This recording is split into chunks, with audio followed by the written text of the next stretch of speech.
Hello, everyone, and welcome to the Indiana State Police Roadshow. I'm your host, Sergeant John Perrine, the Public Information Officer at the Indiana State Police Indianapolis District. The Roadshow is brought to you each and every week by the Indiana State Police Alliance and Cops for Kids, a subsidiary of the State Police Alliance. For more information about our sponsor, you can visit them at www.indianasfinest.com. Thank you to MS Communications and Network Indiana for their hospitality of putting us in a studio to record these shows, but also getting our show out on the radio waves across the great state of Indiana. Thank you, Mr. Tom Trial, who works so hard to get these shows and so much more content on the Indiana State Police YouTube channel. Check out our channel, subscribe to that channel, and check out some of the really, really cool stuff that Tom does on there. My guest today is somebody that I've known for a long time investigator, has kind of weaved in and out of different things in the investigation side, but has kind of found a home recently, and that is Detective Jeff Coffey. Jeff, thanks for coming. Thank you very much, John. So let's kind of give an idea of what you're currently doing, your position, and then we'll kind of segue into the purpose of this show. Sure. Yeah. So for the last year, I've been assigned to the Special Investigations Section of the Indiana State Police, specifically the Organized Crime and Corruption Unit.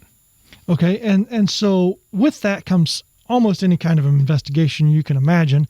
But the year 2020 brought a whole new set of challenges for a lot of people, but really ramped up some unemployment fraud, some unemployment insurance fraud that has landed in your bailiwick. Yes, correct. As you indicated, John, 2020 was definitely a year to remember, both good and bad. But unfortunately, the criminal element took an opportunity to take advantage of people's misfortune. And what I mean by that is in the early parts of the pandemic in March and April, when a lot of businesses were having to close and people were losing their jobs, they needed to file for unemployment benefits, and which is certainly what it's there for in these types of circumstances. So obviously, as we know, through the U.S. Congress and some of the measures in the state of Indiana and around the country, those benefits were distributed. Well, when they were, the criminal element decided to try and take advantage of that. And so what had happened is they would get your PII, or personal identifying information, and make a claim in your name. Many times unbeknownst to the actual citizen that owned that information. So you had the crime of identity theft by acquiring that personal identifying information, and then theft if they applied for unemployment benefits that they received in your name that they weren't deserving of. And so the Indiana State Police began launching an investigation in the middle part of the year, and we are continuing to work as we speak today with our federal partners at the FBI, U.S. Postal Inspection Service, and the Office of the Inspector General for the Department of Labor. And, there's a lot of different moving parts to these types of crimes, but one way that we kind of got turned on to it is our Human Resource Division was getting calls about, hey, is so-and-so still employed with the Indiana State Police? And they were, but somebody had tried to file under their name. That is correct. So unfortunately, in early July, specifically around the July 4th holiday of all things, members of our Human Resources Division began receiving some inquiries from the Department of Workforce Development. And for all intents and purposes, that's a normal protocol when a person files for unemployment benefits. The previous employer or the one prior to that, depending on their longevity with that particular organization, is contacted to verify, essentially, A, were they an employee, and B, are they no longer employed, so that they can provide whatever benefits they're entitled to assist them. And our personnel began receiving these inquiries, and of course, our people were still employed, protecting the citizens and things of that nature. So that began to raise some red flags. And so as we began to investigate, we discovered that this was becoming a problem, not just with our own agency, but around the state as well. And again, there's no finger pointing, no one person. This is the fault of the criminals, not the fault of the system. And so we're not blaming, but here it seems like a simple process, right? It seems like, hey, I file, they call, my employer says, no, he still works here. It seems like case closed. I think the problem with this is the volume, the amount of claims that were being filed is just in 2020 just went through really high. Yeah, I think it would be fair to say that the system became quite overwhelmed. And that was through no fault of, the Department of Workforce Development, which is responsible agency for administering those benefits. there was just a significant volume, obviously, as we all know now, as history has shown us, that of people that needed those benefits immediately. So the system became very overwhelmed with volume of inquiries and requests and things of that nature. And so, yes, when unfortunately, in tragic circumstances like that, there's an element in our society that exploits that and uses it for their own nefarious purposes. And so, again, talk about some of the challenges of these investigations, because it seems like, well, if somebody signs up for unemployment, they've got to send that money somewhere. So if we could just follow the trail, unfortunately, not only are these criminals figuring out ways around it, they're often not even in the state of Indiana. That is correct. So far, I can't get into the significant details of the investigation, but generically speaking, what we've learned so far is many of these criminals are yes, correct, not within the borders of Indiana, which makes it a challenge for us from a law enforcement standpoint, which is why we had to bring in our federal partners. Yeah. But also, we've seen we have some indicators that there may be some operators from overseas, out of the country even, who have made these applications as well. And unfortunately, the victims are finding out about this after it's already happened. Perhaps they've been notified by their personnel department that this has happened, or tragically, if they've lost their job and they go to apply for benefits, then it'll say that they've already received benefits when in actuality they haven't. So that, it almost victimizes them a second time when they truly may need that benefit, and then they learn that the benefits have already been claimed in their name. And so it makes it a real challenge, and there's a lot of dynamics and challenges that we face with trying to investigate this as well.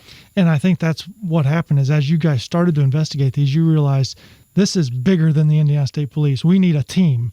And so that's what you guys have been working on, is putting together a team that includes federal partners from the FBI and the Department of Workforce Development, so that all of you can work together to not only protect this from happening in the future, but also find those that have done this and hold them responsible. Yes, absolutely. So one of the things that we wanted to do is we wanted to provide whatever assistance we could to the Department of Workforce Development, because our missions are very different. They're there to provide assistance to employees or former employees to get benefits and job training, things of that nature. We're to investigate criminal activity.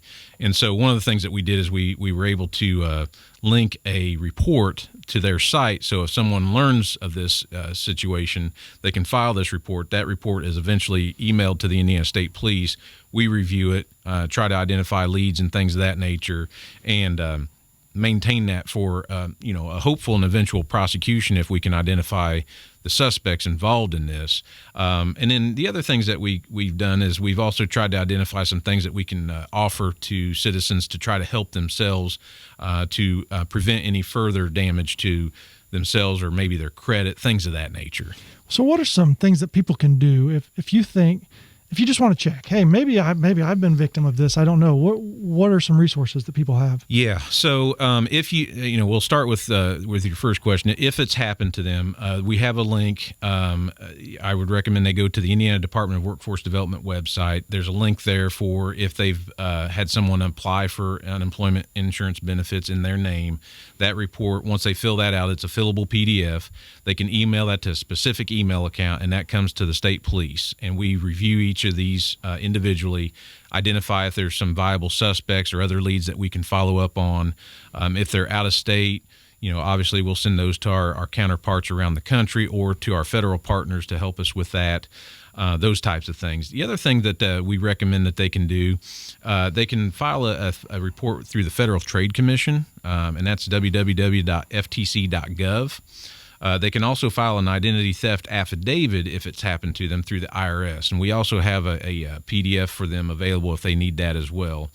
And then the other thing that we recommend is, and it's just general good housekeeping for your fiscal health, is contact your credit reporting companies. You can actually do a credit freeze. The Indiana Attorney General also offers tips and ways to address that.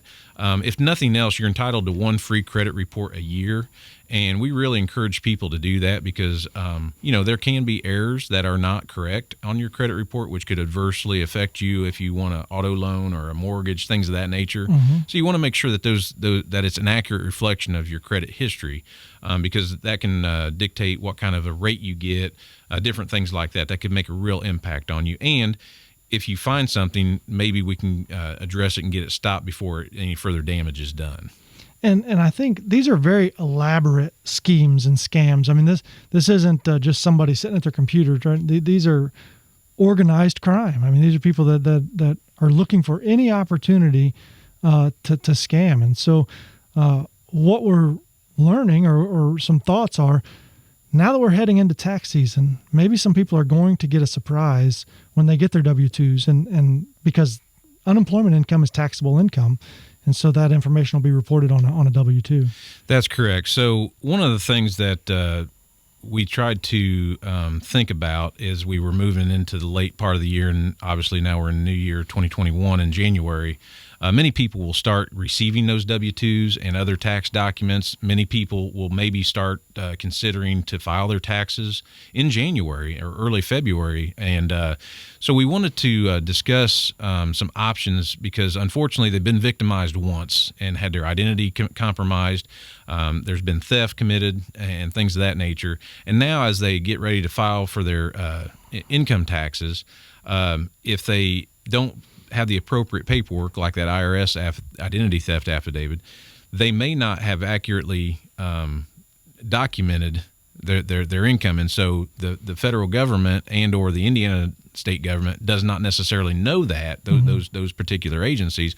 And so it may flag and it may cause additional problems. And our concern was now they're being victimized yet again for something they didn't even know they were victimized the first time. Exactly. Yeah. And so we wanted to do some things, and this platform here we thought was a good opportunity, and we're working on some other things with some of our other partners here in the state to try to get that message out to the public that, hey, if this has happened to you, these are some things that you want to consider doing as you get ready to file for your tax. And you talk about, great teamwork. We're just a small piece to the puzzle, but, the Indiana Attorney General's office, we have some legislators coming on board to help because it's about helping the people. We obviously want to hold these people responsible, but more importantly, we want these people to not have interruption in their lives to have to deal with the victimization of a crime. That's correct. And many of our citizens may or may not realize we just elected a new Attorney General in Todd Rokita. And as a matter of fact, I believe yesterday he took his oath. And so he is now our new Attorney General.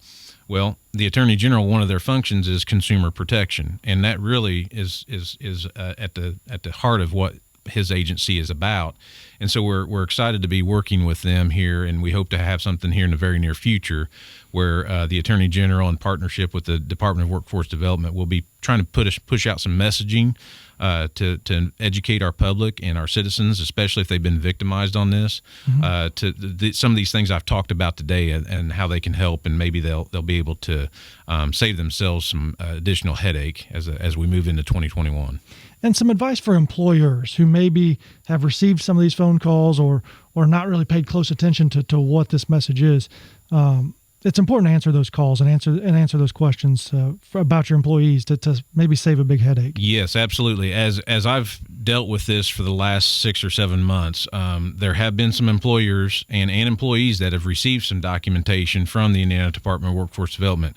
If you receive anything like that, whether it's a actual U.S. mail, perhaps they send you an email, I don't know if they do or not, it's absolutely incumbent that you review that immediately and respond immediately to avoid any further issue if you can, and help your companies, help your employees, try to get in front of this situation as fast as possible. Yeah, because it seems like at my house I get more junk mail than real mail, and it's real easy to overlook those kind of things. So we're asking, really pay attention to those things that are coming through the mail. Absolutely. The last thing we want is anybody to be victimized. And we want to thank Jeff for coming in and talking about this and bringing this issue to the forefront because, even if you didn't lose your job in 2020, you may have been victimized. And so check your credit reports, check those things. If you have any more questions, is there a website folks can go to just to get general questions? Yes. So what we have done is we've set up, if they've been victims of unemployment insurance fraud, they can go to www.in.gov/DWD/Indiana unemployment fraud. And that'll link them to that report that I referenced earlier in our conversation. And I think if you just type in, if you can't remember the website, you just type into your search engine, Indiana State Police Department of Workforce Development. whatever it may be, it'll get you to the right place. So thank you for coming in. We appreciate you helping us getting this information out. And thank you, everybody, for tuning in. We will catch you next time.